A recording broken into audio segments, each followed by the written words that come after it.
vamos a hablar de uno de los grandes personajes de nuestra historia, una figura casi mítica, al que consideramos héroe a pesar de que no murió en el campo de batalla. Me refiero al brujo de los Andes, al líder de la resistencia de la Breña, Andrés Avelino Cáceres. Gracias a Cáceres obtuvimos nuestra más importante victoria en la guerra con Chile, en la batalla de Tarapacá, en 1879. Luego, él se convirtió en presidente de la República en el periodo conocido como la Reconstrucción Nacional. De todo eso vamos a hablar el día de hoy, de su faceta militar, de su faceta política y por supuesto también de su vida. Soy Norma Martínez y esto sucedió en el Perú.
Cáceres fue por excelencia un hombre de armas.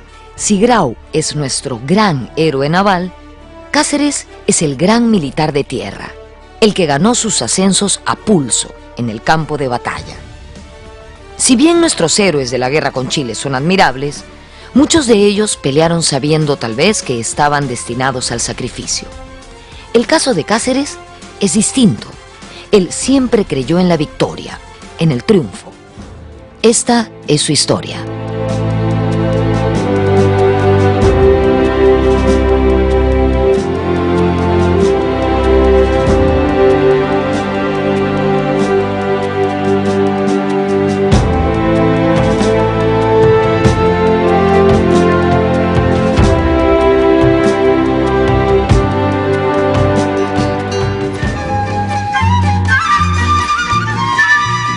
Según la versión más difundida, Andrés Avelino Cáceres nació en Ayacucho el 10 de noviembre de 1836.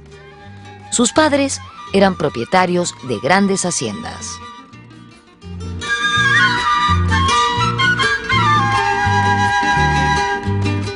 El padre de Andrés Avelino Cáceres tenía ancestros españoles. Se llamaba Domingo Cáceres, era un hacendado y partidario de la causa libertaria. De hecho, fue uno de los que firmó el Acta de la Independencia de 1821.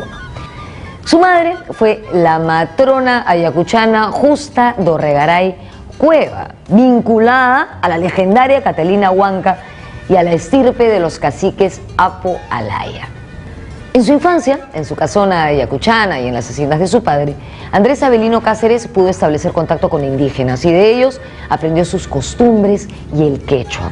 Y esa información fue luego valiosísima para él, porque le permitió relacionarse de mejor manera con sus tropas de origen andino y campesino.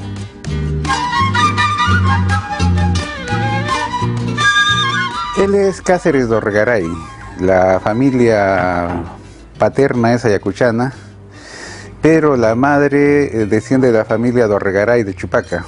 Y hay una tradición oral por la cual los Dorregaray serían descendientes de Catalina Huanca, ¿no?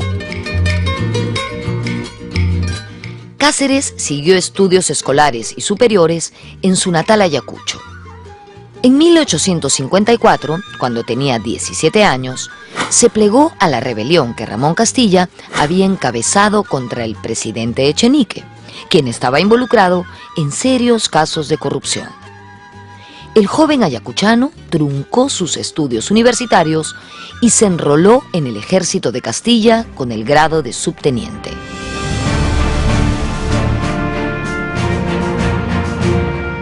Él ve pasar por Ayacucho las tropas al mando del general Castillo, que pertenecían precisamente a las tropas del general Ramón Castilla. Y él a los 17 años se pliega a esas fuerzas y desde ahí inicia su carrera militar. Un poco llamado también por ese sentimiento patrio, ¿no?, de querer luchar, defender al Perú, que él ingresa, ¿no?, a esta revolución, esos ideales liberales, porque no te olvides que él había estado en la Universidad de Ayacucho. Claro que supongo que no era igual que las universidades de hoy día, pero era pues una visión mucho más libre, que estaba de moda el pensamiento liberal, porque esa revolución de Castilla es una revolución liberal.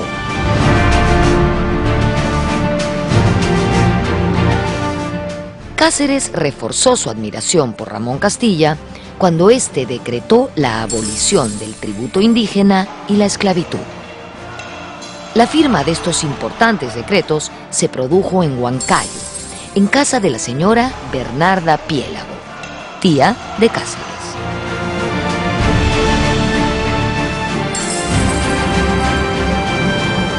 Bernarda Piélago, propietaria de una importante hacienda, Tucle, toda una figura en Huancayo, y Cáceres se aloja en casa. Bernarda es su tía y se aloja en su casa en 1854. Y ahí Castilla firma la abolición de la esclavitud, la supresión del tributo indígena.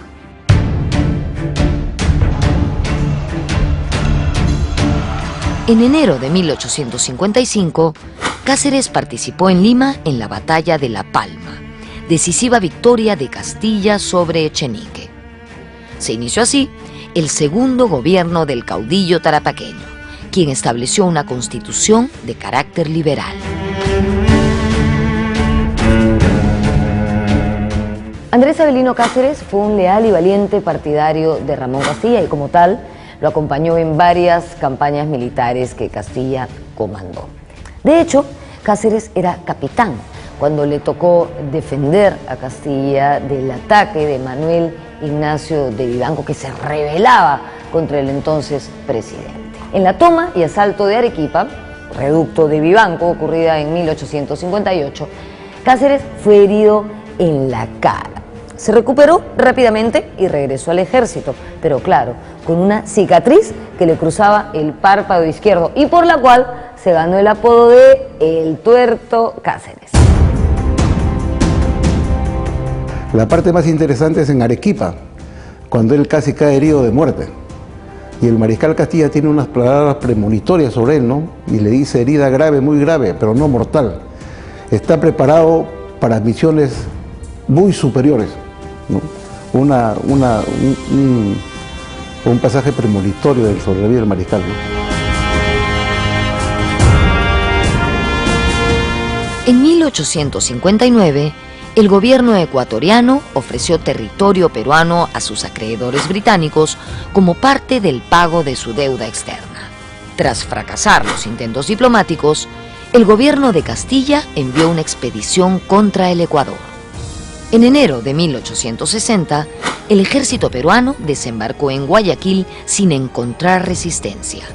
Con el grado de capitán, Cáceres formó parte de esa victoriosa expedición. Los ecuatorianos retrocedieron en su arbitraria medida y las tropas de Castilla retornaron al Perú. En 1862, Cáceres fue nombrado ayudante de la legación peruana en Francia. El oficial ayacuchano aprovechó este viaje a Europa para tratarse la herida del ojo y aprender tácticas militares. Él estudia en la Academia Sancerre de París, es una academia militar muy importante, y pienso que eso puede haber sido muy influyente porque los franceses tienen la experiencia del combate durante la invasión de México. Tienen que enfrentar guerrillas mexicanas, así que es posible que Cáceres haya conocido algo de la experiencia de la guerrilla mexicana.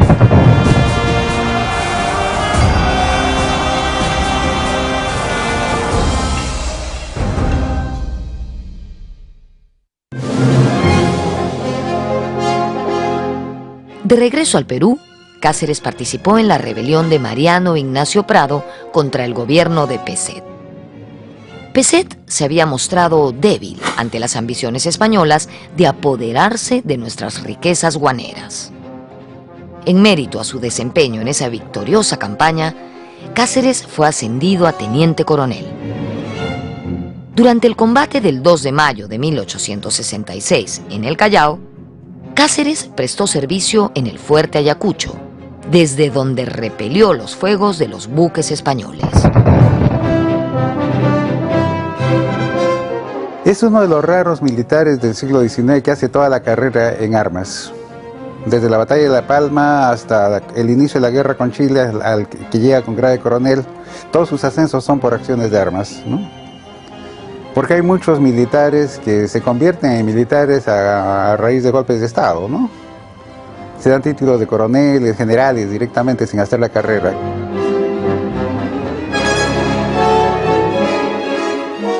Cáceres se retiró de las milicias por algún tiempo para dedicarse a labores agrícolas en el Valle de Pampas. Se reintegró a la vida militar en 1872, con el fin de oponerse a la sublevación de los hermanos Gutiérrez, militares que habían desconocido el triunfo electoral de Manuel Pardo. Vencidos los Gutiérrez, el gobierno civilista le otorgó a Cáceres la subjefatura del batallón Cepita. Cáceres, al poco tiempo, develó un amotinamiento de sargentos de ese batallón. En reconocimiento a esta acción, se le otorgó el mando del Cepita. De esta forma, se dedicó a instruir a aquel escuadrón que más adelante lo acompañaría en gloriosas jornadas. En 1874, el gobierno de Manuel Pardo enfrentó el levantamiento de Nicolás de Piérola, personaje con quien Cáceres mantendría una relación conflictiva.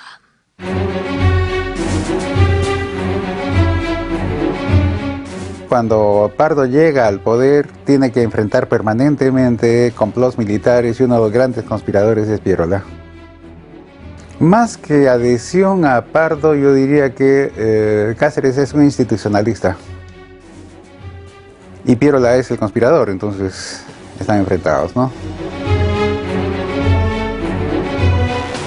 Ascendido a coronel, Cáceres fue destacado al Cusco.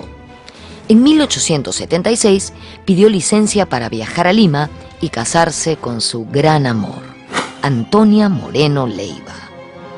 El matrimonio tendría 3 hijas, Zoila, Hortensia y Rosa. De vuelta a la Sierra Sur, Cáceres asumió la prefectura del Cusco sin perder el mando de su inseparable batallón Cepita. Al acercarse la guerra con Chile, el Cepita se unió al batallón 2 de Mayo y formaron la segunda división del ejército peruano. Ya por aquel entonces, Cáceres era un militar muy identificado con la tropa y la oficialidad. Un conductor de masas, ¿no?, que tiene una plena empatía con sus subordinados e incluso con sus superiores. Entonces eso es lo que a él hace que la gente lo siga, ¿no?, porque lo entiende, lo ve de igual a igual porque habla el mismo idioma.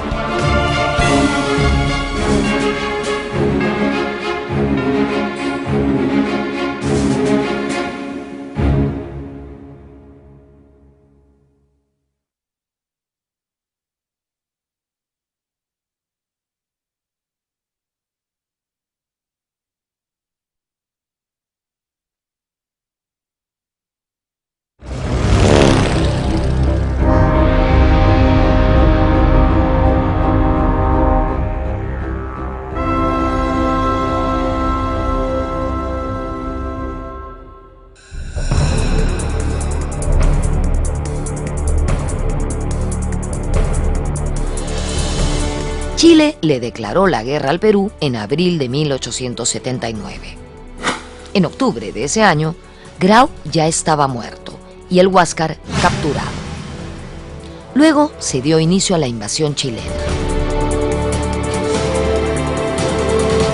El 2 de noviembre, Cáceres estuvo entre los valerosos defensores de Pisagua. A los pocos días se libró la batalla de San Francisco, que significó el quiebre del ejército peruano-boliviano. Tras esa confusa refriega, los bolivianos se retiraron a su país y el disminuido ejército peruano, al mando del general Juan Buendía, se replegó al pueblo de Tarapacá. En medio del desconcierto generalizado, Cáceres mantuvo la disciplina y el orden entre su tropa. Solo alguien con carácter e iniciativa podía sacar del letargo a nuestro alicaído ejército. Los chilenos destacaron una fuerte división para asestar el tiro de gracia a los peruanos, pero se llevaron una sorpresa.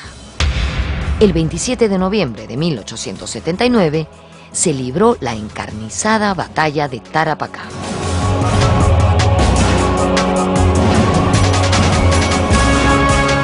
Las tropas desmoralizadas, cansadas, sin zapatos, que no tenían incentivo de nada, son avisadas de la presencia de los chilenos. Cáceres, haciendo gala de ese genio militar que le caracterizaba, de inmediato mueve su división, que estaba conformada por el batallón Cepita, que fue su batallón de siempre, y el batallón 2 de Mayo. Y junto con ellos encabeza una contraofensiva, escala los cerros, se enfrenta a los chilenos y les da una derrota pero excepcional.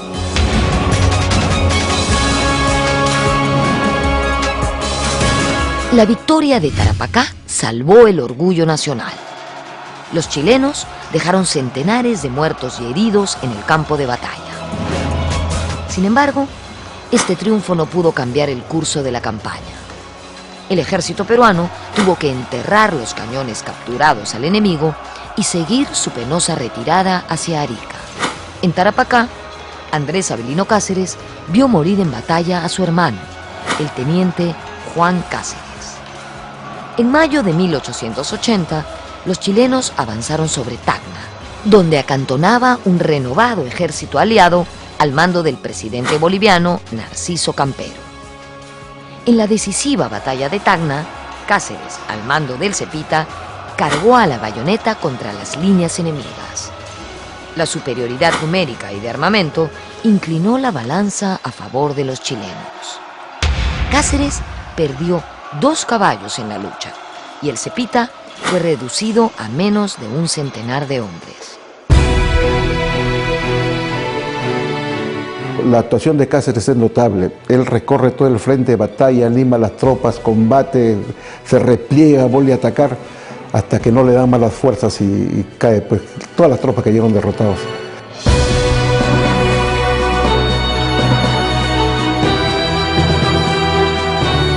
Cáceres propuso al Estado Mayor peruano que los restos del ejército apoyasen a la guarnición que quedaba en Arica, pero para los jefes peruanos, la campaña del sur estaba concluida. Los bolivianos se retiraron definitivamente de la lucha y el jefe peruano, Lizardo Montero, se fue a Arequipa con sus escasas tropas. Así, Arica quedaba librada a su suerte.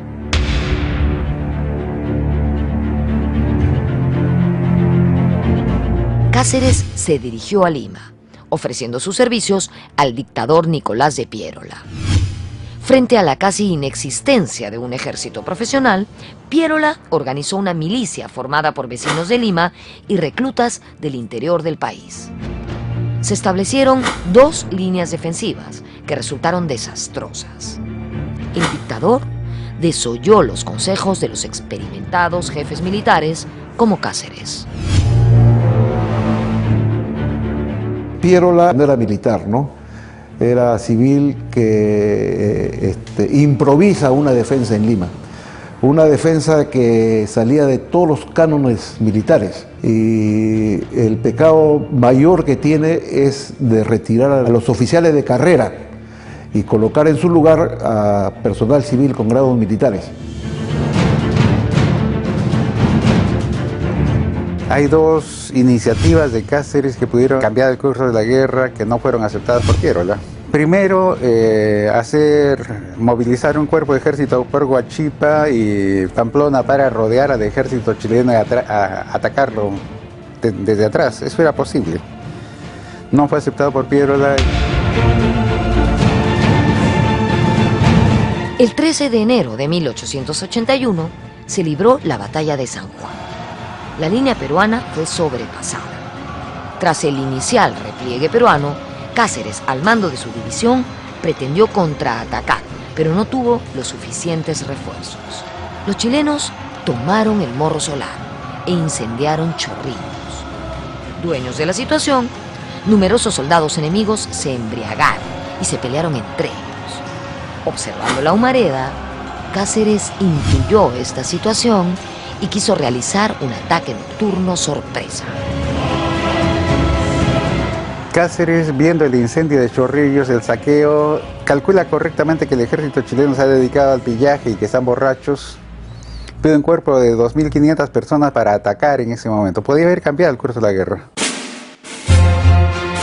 La audaz solicitud de Cáceres fue rechazada por Piérola. En cambio, el dictador aceptó una tregua planteada por los chilenos. El 15 de enero de 1881, las fuerzas de Manuel Baquedano rompieron el armisticio y lanzaron un furibundo ataque sobre la línea de Miraflores. La lucha se concentró en el ala derecha peruana, donde estaban los reductos al mando de Cáceres, quien logró resistir el ataque chileno y pasó a la ofensiva, haciendo retroceder a los invasores. La falta de refuerzos contuvo su empuje. En la batalla de Miraflores, el valiente Andrés Avelino Cáceres desafió a la muerte. De hecho, yo creo que no lo mataron de puro milagro, porque imagínense, una bala de los chilenos destrozó el anteojo por el que él observaba la batalla. Otra atravesó su kepí, rozándole el cráneo. Finalmente, una le dio en la pierna y así, herido y adolorido, él intentó reordenar a las tropas para continuar en la batalla, pero lamentablemente y con gran pesar, vio cómo ésta se perdía. La derrota del ejército peruano en Lima hizo pensar en el fin de la guerra. Piérola marchó a la sierra, pero Cáceres no pensaba rendirse. Concluida la batalla de Miraflores, Cáceres, a pesar de estar herido, llegó hasta el Palacio de Gobierno de Lima. Una vez allí, habló con las autoridades y les dijo que todavía era posible reunir a los soldados dispersos y ofrecer una última resistencia, o en todo caso, trasladarlos a la sierra. Lamentablemente, la herida que tenía en el fémur se le complicó y tuvo que ser llevado hasta una ambulancia que se encontraba cerca del convento de San Pedro, en el actual Jirón Azángaro.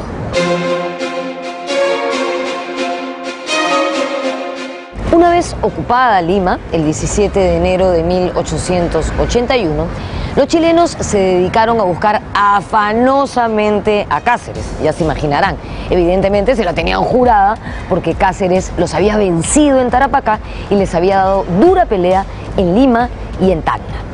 Por fortuna, Cáceres pudo evitar esta persecución gracias a varios leales que lo escondieron. Uno de esos primeros escondites fue justamente aquí, en el convento de San Pedro, en uno de sus espacios más íntimos, la celda del Padre Superior. Recuperado parcialmente de sus heridas, Cáceres partió secretamente a la sierra en abril de 1881. Ya en Jauja, el coronel ayacuchano se reunió con Nicolás de Piérola. Se va a darle el encuentro a Piérola, que ya había salido de Lima. Piérola, dictador que mantiene la presidencia, lo nombra hacia junio de 1881 el jefe político y militar de los departamentos del centro. Cáceres disponía de una reducida tropa y los chilenos enviaron un destacamento para arrasarlo. En Quebrada Honda, Junín, Cáceres disfrazó a un grupo de auquénidos con sombreros, haciéndolos pasar como soldados suyos. Engañados, los chilenos decidieron no atacar. Estaban haciendo la leyenda del brujo de los Andes. En Lima, los enemigos aceptaron la formación de un gobierno provisional peruano. Este fue asumido por Francisco García Calderón, quien se negó a aceptar la paz con cesión territorial, ante lo cual fue enviado preso a Chile. La presidencia recayó en el almirante Lizardo Montero, quien se encontraba en Arequipa. En medio de la anarquía reinante, Cáceres reinició las acciones contra los invasores. Solo a una persona con su carácter se le puede ocurrir que es posible continuar la guerra, ¿no? Lo que plantea, ¿no? Habían recursos al interior, había gente, pensé que podíamos desarrollar una guerra en pequeño o guerra de guerrillas para obligar al enemigo a negociar en mejores condiciones. Hacia fines de 1881, Cáceres ha logrado ya constituir un ejército de mediana importancia, ¿no? A él lo han nombrado en junio jefe político y militar, y hacia diciembre ya ha logrado formar un ejército que llega incluso a Ochosica y a tener ahí tiendas de campaña, y de esa manera amenazar el gobierno chileno en el Perú.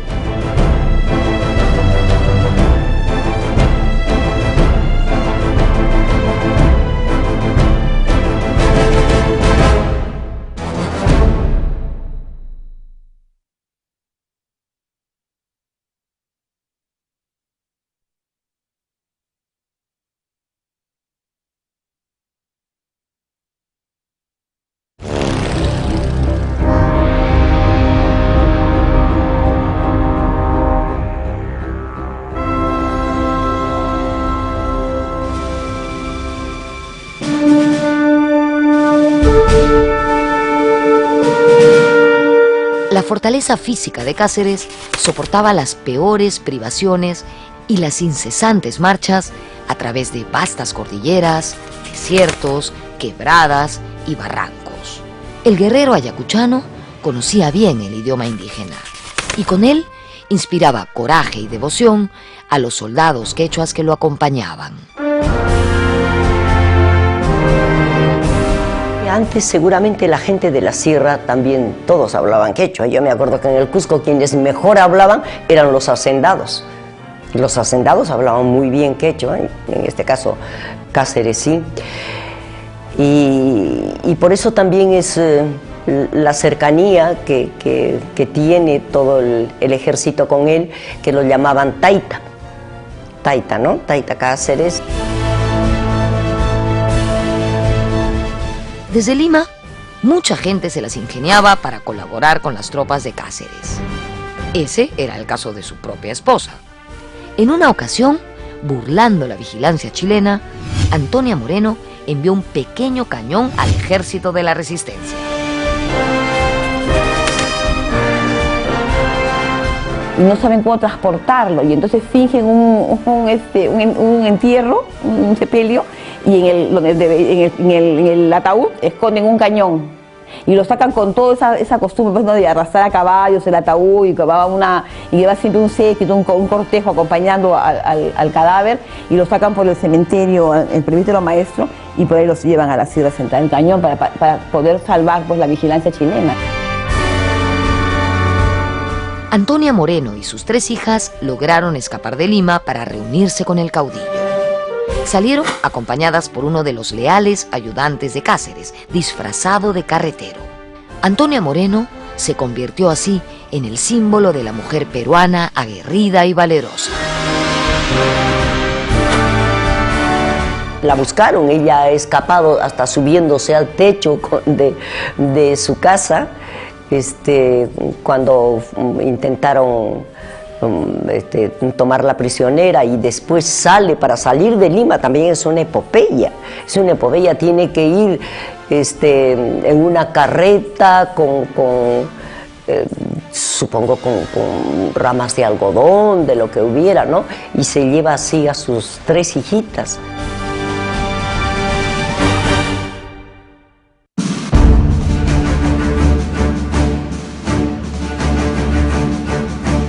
Ante la amenaza de Cáceres, los chilenos enviaron expediciones para combatirlo. Fue así que el 5 de febrero de 1882, Cáceres sostuvo un exitoso combate contra sus perseguidores en Pucará. Una semana después, el valeroso ejército de la Breña fue diezmado por una terrible tempestad en el paso de Julcamaca, pero sus soldados lograron sobreponerse y llegar hasta Ayacucho en febrero de 1882. En esta ciudad, Cáceres reorganizó milagrosamente el ejército de la resistencia. Permanentemente está combinando formar fuerzas irregulares, guerrillas, al mismo tiempo que levanta un ejército regular, el ejército del centro. Llega a tener 5.000 efectivos.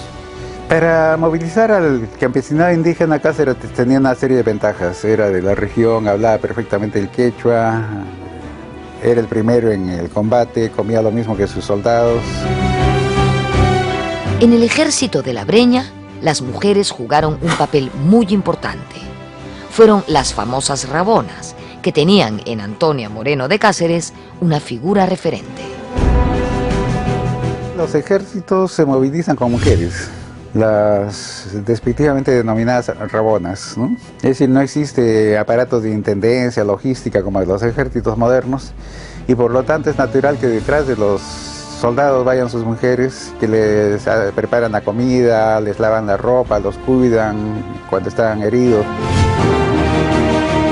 En las arriesgadas correrías por la sierra, Antonia Moreno perdió un hijo, el único hijo varón de Cáceres. El único hijo varón de Cáceres muere a consecuencia de todos los galopes y toda la campaña que tiene que hacer doña Antonia, ¿no? Pero lo da todo, ¿no? Cuando no hay recursos ya para levantar la resistencia, él vende las haciendas que tiene en Ayacucho para financiar la campaña, ¿no? Dispersando sus fuerzas, los chilenos ocuparon Huancayo, Jauja y los valles aledaños. Allí cometieron una serie de atropellos contra la población.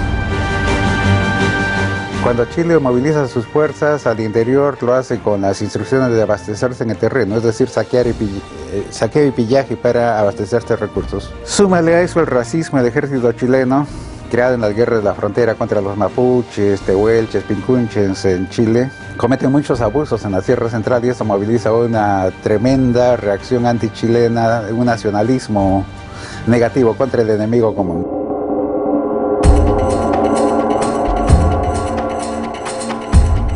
En ese contexto, Cáceres decidió pasar a la ofensiva y coordinó un ataque conjunto entre su ejército y las guerrillas. Es así que en julio de 1882 se realizó una incursión peruana simultánea en Pucará, Marcavalle y Concepción. El resultado fue un rotundo triunfo. En el pueblo de Concepción, ubicado en el corazón del Valle del Mantaro, fue exterminada una compañía enemiga al mando del capitán Ignacio Pinto, sobrino de un expresidente chileno. La batalla de Concepción indudablemente forma parte del imaginario chileno y de la identidad chilena. El triunfo fue total por parte del Perú. Como señalaban los usos y costumbres de la guerra en ese momento, se pide a los chilenos que se rindan, los chilenos desisten la rendición y hay un ataque y la verdad es que exterminan a este pequeño destacamento. La ofensiva que hace en Pucará, Marcavalle y Concepción provoca 600 bajas al ejército chileno que tiene 3.000 hombres. El ejército chileno abandonó precipitadamente la Sierra Central, dejando gran cantidad de armas y municiones. El 19 de julio, ante la algarabía del pueblo, el ejército de la Breña ingresó a Tacna. Se había logrado liberar de los invasores al departamento de Junín. Se trataba de una gran victoria de la resistencia peruana. Pero esto generó una tremenda crisis en Chile, una crisis política, una interpelación, etc. Cáceres tiene la gran habilidad de movilizar el patriotismo del campesinado de la Sierra Central. En un momento en que el Estado peruano ha colapsado, no hay mecanismos de coerción y hay un extraordinario nacionalismo campesino, ¿no? Explicable, creo, porque la Sierra Central, a diferencia de otras regiones, es una región donde existe el campesinado independiente. El recuerdo de la guerra con Chile en la Sierra Central es efectivamente distinto del que tenemos en Lima o del que tenemos en otras partes del país. Es un recuerdo victorioso. Y es un recuerdo victorioso porque en efecto fue victorioso. El recuerdo de Cáceres ha quedado grabado en esa zona del país.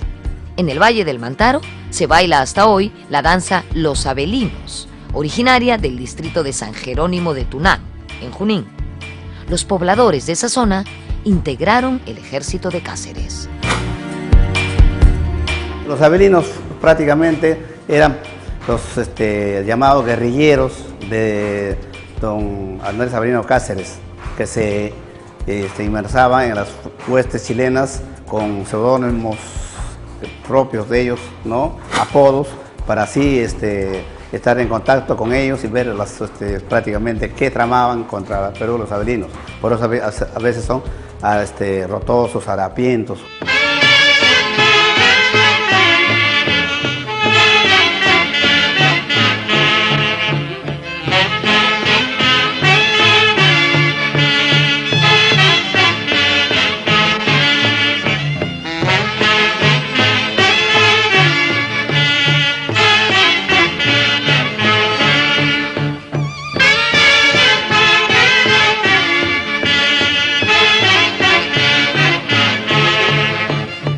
La campaña de la Breña significó el tremendo esfuerzo del pequeño ejército de Cáceres y de montoneras y guerrillas por detener el avance y los abusos del ejército chileno. Por más de 2 años, Andrés Avelino Cáceres se convirtió en la piedra en el zapato del ejército invasor, que además estaba sumamente engreído con sus victorias anteriores. En agosto de 1882, el general Miguel Iglesias lanzó en Cajamarca el llamado Grito de Montán. Para Iglesias era hora de poner fin a la guerra que desangraba al país. Nombrado presidente regenerador, Iglesias empezó las tratativas de paz con los chilenos. Lizardo Montero en Arequipa y Cáceres en Tarma repudiaron la posición derrotista de Iglesias. En 1883, el jefe de ocupación chilena en Lima, Patricio Lynch, lanzó otra fuerte ofensiva sobre Cáceres. El ejército de la Breña se vio obligado a marchar al norte, llegando al Callejón de Guaylas. Los breñeros remontaron la cordillera y cruzaron la quebrada de Yanganuco. Cáceres decidió dejar a su esposa e hijas en Huaraz. Cáceres y sus acompañantes se acercaron a nosotras y nos abrazaron cariñosamente. Cáceres acarició a sus hijitas intensamente emocionado. Fue desgarrador, como si 1000 puñales nos hubieran atravesado el corazón. En julio de 1881, en el pueblo de Huamachuco, Sierra de la Libertad, se realizaría la última batalla de la guerra. Cáceres se vio obligado a combatir en desventaja y el resultado fue adverso para los peruanos. En Huamachuco él dice que extrañó a sus guerrilleros, porque tuvo que combatir en la manera formal, ¿no? Nosotros en Huamachuco ganábamos al comienzo y estaban en retirada los chilenos, y los iglesitas le avisan a los chilenos que Cáceres y el ejército de la resistencia se han quedado sin municiones. Y es ahí donde se inicia el contragolpe chileno y por eso es que nos derrotan, ¿no?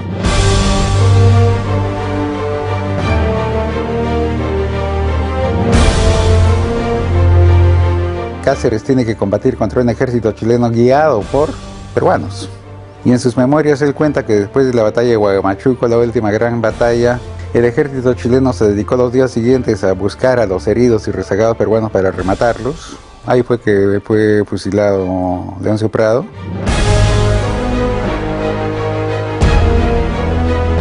Jorge Basadre hizo un juicio duro, pero creo que tiene elementos verdaderos.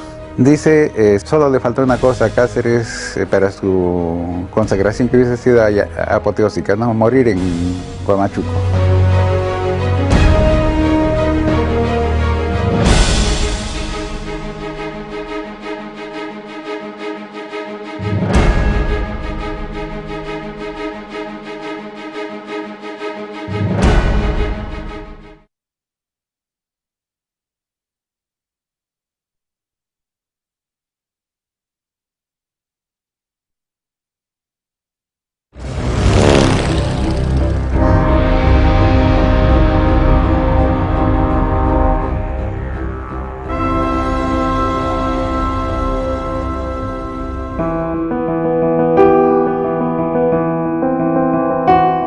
Luego de Huamachuco, Cáceres escapó otra vez de los chilenos y llegó hasta Ayacucho buscando reorganizar un nuevo ejército.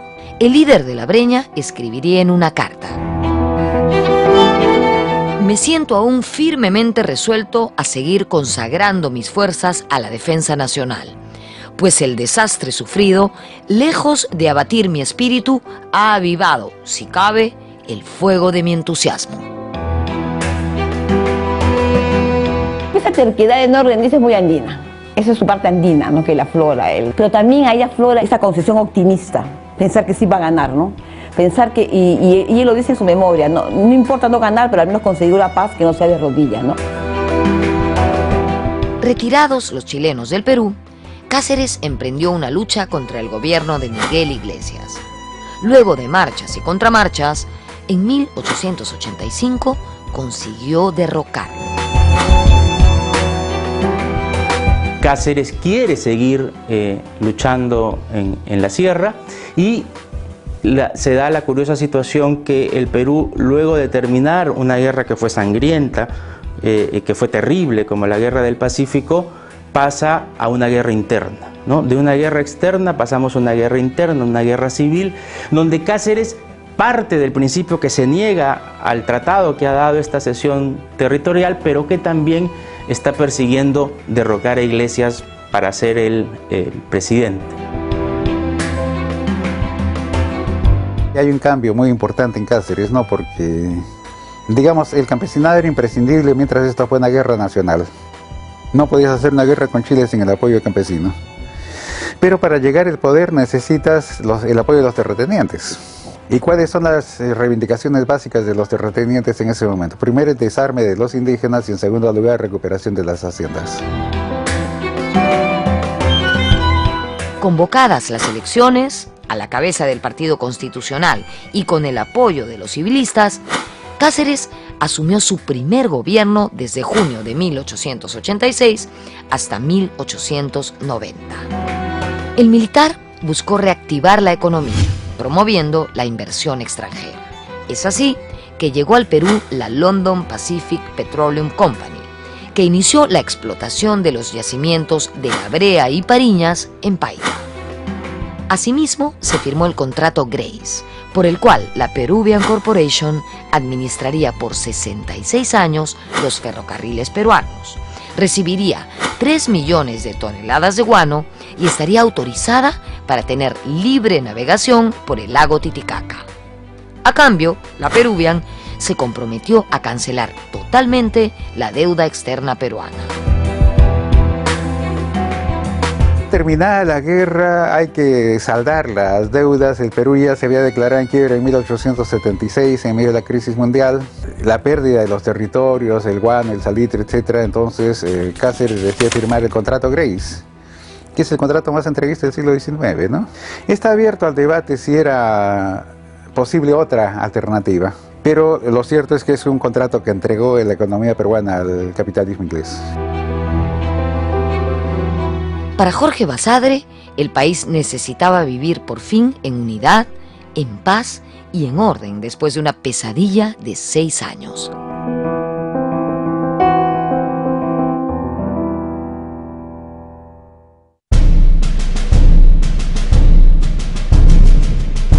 En 1890 fue elegido presidente el general Remigio Morales Bermúdez, integrante del partido de Cáceres. El héroe de la Breña fue nombrado ministro plenipotenciario en Europa. A su regreso, siguió siendo el líder del Partido Constitucional. Morales Bermúdez murió en 1894 y se desató una gran crisis política. Se convocaron a elecciones. Cáceres fue el único candidato y asumió así su segundo periodo de gobierno. Fue entonces que estalló la revolución acaudillada por Nicolás de Piérola. Los antiguos grandes enemigos, los civilistas y los pierolistas, se van a unir contra él, ¿no? Hacen un frente de civilistas, pierolistas y el Partido Liberal de Augusto Durán, un huanuqueño. Según la anécdota que cuenta Basadre, estaban discutiendo quién debiera encabezar esto y la pregunta fue muy simple: ¿quién sabe montar a caballo, no? Porque era una guerra civil. Piérola sabía montar a caballo, bueno, pues es él el que llegó a presidente, ¿no? Paradójicamente, Piérola encontró apoyo popular en el interior del país, donde Cáceres había tenido antes tanto respaldo. Respaldo que se había quebrado cuando el militar convertido en presidente rompió su vínculo con las comunidades. Andrés Avelino Cáceres y Nicolás de Piérola fueron protagonistas de una tremenda enemistad que nació en la guerra con Chile, cuando Piérola se negó a escuchar los consejos de Andrés Avelino Cáceres en materia militar. En 1894, Piérola organizó a un grupo de montoneros e hizo una especie de ejército con el que marchó sobre Lima. Este cuadro que encontramos en el Museo Nacional de Arqueología, Antropología e Historia, sí, el de Pueblo Libre, el que siempre les digo que vengan a visitar, representa ese momento, la entrada de Piérola y su ejército a Lima por Cocharcas. La lucha fue sangrienta. Para evitar un mayor derramamiento de sangre, Cáceres decidió declinar su mandato. Había perdido el apoyo popular, que era su gran capital. Es curioso, ¿no? Por un lado, Cáceres, que había triunfado en la guerra con sus brillantes estrategias militares, se veía derrocado como presidente por sus errores políticos. Y por otro lado, Nicolás de Piérola, cuya actuación política en la guerra había sido deplorable, se veía ante la posibilidad de una reivindicación.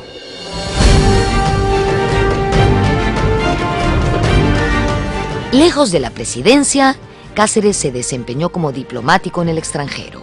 Su aureola legendaria de extraordinario militar lo hizo objeto de admiración en Italia y Alemania, países donde estuvo destacado entre 1905 y 1914.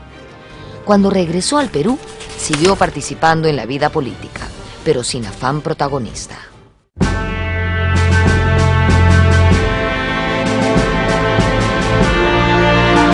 Augusto B. Leguía fue uno de los combatientes de la batalla de Miraflores en 1881.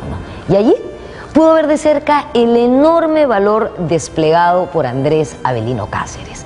Cuando Leguía fue presidente de nuestro país por segunda vez, en su periodo conocido como el oncenio, se acercó a Cáceres, que por entonces tenía como 80 años. En noviembre de 1919 lo nombró mariscal y le regaló esta casa. Lamentablemente, Cáceres nunca vivió aquí porque murió antes de que se terminase de construir. En la fachada podemos apreciar un mural donde se ve a Leguía entregándole el bastón de mariscal a Andrés Avelino Cáceres. Hoy, esta casa alberga a la Benemérita Sociedad Fundadores de la Independencia y tiene un museo muy particular. Queda en la cuadra 4 de la avenida Arequipa y los invito a que vengan a visitarlo porque realmente es especial y además la entrada es gratuita.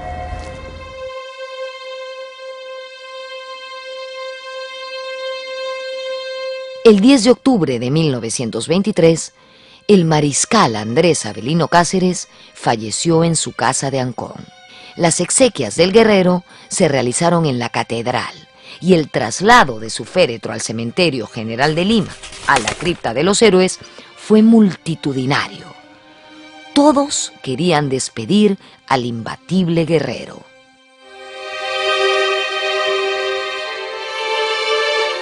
Al ingresar a la política, Cáceres perdió parte de esa aura especial que lo hacía querido por el pueblo. Pero visto en perspectiva histórica, el mayor legado que guardamos de él es su indesmayable resistencia en la Breña, como el gran conductor de la defensa nacional.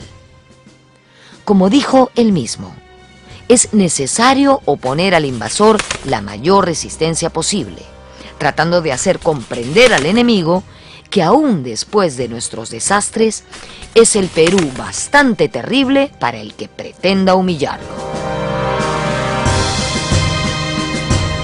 Yo diría que fue un hombre de su tiempo. Las cosas que se le pueden reprochar, esa ruptura con el campesinado, esa forma de solucionar el asunto con Inglaterra, hay que ponerlo en su contexto, ¿no? Lo que hace grande a Cáceres es esa capacidad de mirar más allá de del horizonte de su propia clase, ¿no? Él, para poder hacer la guerra con Chile, tiene que enfrentarse a su propia clase de origen, a los terratenientes.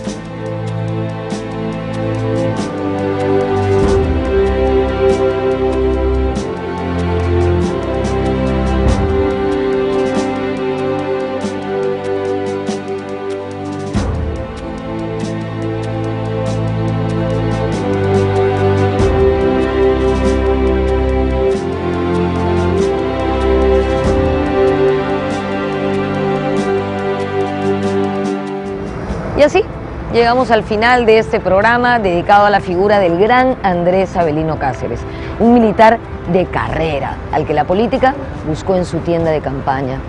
En medio del desorden, de la anarquía y del caos exhibidos durante la guerra con Chile, él supo mantenerse como un hombre disciplinado, valiente y con iniciativa. De hecho, las escasas victorias de la guerra con Chile tienen el sello de este guerrero ayacuchano, del que siempre debemos sentirnos muy orgullosos. Nos vemos en la próxima.